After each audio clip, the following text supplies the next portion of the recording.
I actually got fired from my job at Temple. I share this with people openly because, listen, you also can get fired. Everybody needs a good firing. You know, it just opens your eyes. I also learned that, like, I wasn't showing up as my best self because I wasn't really bought in. And I've seen this happen another time in my career where, like, if I'm not really invested, I'm not as creative. I'm just not going to, like, look into things. So, got fired.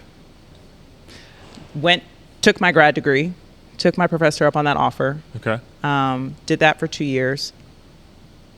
I had a job offer between Pepsi and a charter school in New York. Yeah, I was going to be managing the arenas, the supply chain of the arenas on the East Coast. And I thought it was kind of weird that they would hire me with, like, no real work experience. I don't know. I didn't feel like coaching was, like, real work experience. I thought it was just basketball. Right. But they saw leadership qualities. They liked that. And I said, no. I said, I'm going to go work in this school because I have a lot of energy. And if Pepsi's going to hire me with no work experience, they'll hire me whenever. Right. So I worked in education for 7 years. I was a dean first, then a vice principal. And then I became a fourth grade teacher in that order. Weird. There's a story behind that one. And then after that, I studied for the GMAT, went to business school at Vanderbilt, then ended up at Microsoft.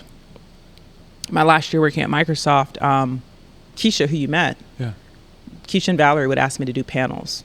Can you come speak to these college students? Can you come do this? Can you come do that? And Keisha finally was like, are you getting paid to speak?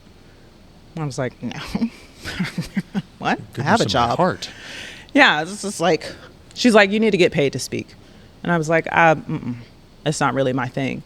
Then I thought about it and I said, well, maybe if I monetize it, it'll force me to take it more seriously because I'll feel the guilt of taking your money. And it did. I took a course on how to build out a story, build out a talk, solicit, people for speaking gigs. And I started booking gigs all last year, 1 or 2 a month at different universities, talking to student athletes about pivoting. And it was amazing.